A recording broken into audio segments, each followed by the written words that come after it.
afternoon to 8 p.m. Central Daylight Time this evening. What? Heat index values up to 106 expected. Where? Portions of southwest Missouri. When? From 1 p.m. this afternoon to 8 p.m. Central Daylight Time this evening.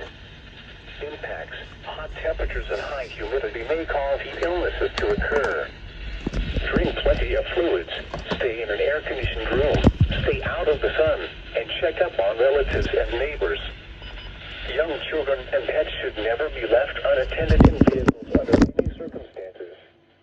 Take extra precautions if you work or spend time outside. When possible, reschedule strenuous activities to early morning or evening. Know the signs and symptoms of heat exhaustion and heat stroke. Wear lightweight and loose-fitting clothing when possible.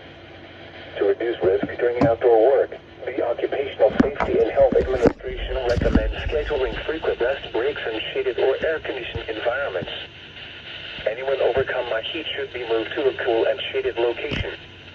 Heat stroke is an emergency. Call 911.